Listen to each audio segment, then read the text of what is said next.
สบายดีมื้อนี้เนาะก็ตามสื่อหัวขอคลิปเลยคือเฮาจะมาอันบ็อก DVD เป็กผลิตโชค First Date Concert ถึงซึ่งว่าคิดว่าหลายคนกันอาจจะได้หับแล้วแต่ว่าเฮาหาก็ได้หับเนาะก็เลยหาก็สิมารีวิวเริ่มเลยเนาะคงจะมีแต่คนบอกรักเธอมากมายแค่เธอยิ้มแค่ได้ใช้เวลาอยู่ใกล้ๆใครจะไม่ตกหลุมรักเธอนี่คือเป็กผลิตโชค First Date Concert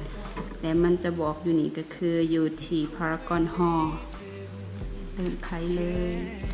ไขแนวไหนเนาะนี่ออกมาจะเป็นอันนี้จะเป็นศพมันออกมาเราเห็น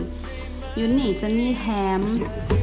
เขาเอิ้นว่าแนวขัดหนังสือที่เป็นตุ๊กตาทิกกี้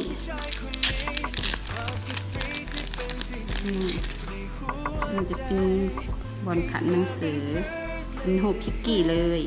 1 อัน 1 ชิ้นที่เราเห็นเนาะเราก็มาเบิ่งว่าทางในมันจะมีอย่างแหน่มาให้ทางในก็จะมีนี่เป็นแผ่นซีดีแผ่นทำอิฐตัวนี้จะเป็นแผ่นทำอิฐ First Date Concert This One 1 แผ่นแล้วก็และนี่เป็น DVD First Date เป็นแผ่นที่ 2นอกจากจะมีเป็นซีดี2 แผ่นแล้วเนาะก็ยังมีเป็น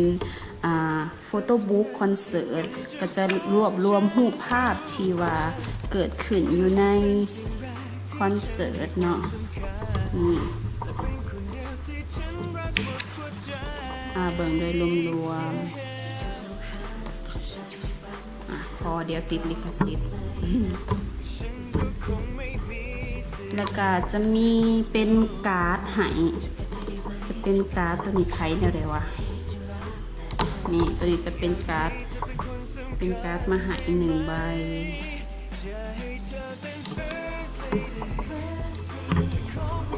ส่วนด้านหลังเนาะส่วนด้านหลังก็จะเป็นลิสต์เพลงที่ว่าในซีดีแผ่นที่1หรือว่าแผ่นที่2หลังจากที่อันบล็อกไปแล้วเนาะมาฟังความรู้สึกกะโอเคเลยรู้สึกประทับใจหลายคิดว่าทั้งดีไซน์ทั้งแมททีเรียลที่เฮาได้นะก็คือว่ามันสมราคาที่เฮาจ่ายไปเฮาได้หลายอย่างทั้งแผ่นซีดีแล้วก็ทั้งโฟโต้บุ๊กมีนี่พิกกี้แถมให้ทั้งเป็นศพใส่เนาะกับสมราคาแบบดูดีดูแพงเลยไปตามเลยอยู่ที่แอดของ GMM Shop หรือว่าไปกดได้ที่ เป็ก Official Merch เนาะจะมีสินค้าหลากหลายของผลิตโชคเลยจบการรีวิวเพียงแต่เท่านี้อย่าลืมติดตามเพจของผลิต PECKPALIT IG Facebook Twitter ตามได้ทุกช่องทางเลยและก็อย่าลืม follow กด subscribe กดกระดิ่งกดไลค์กดแชร์ทุกอย่างช่องเฮานำบาย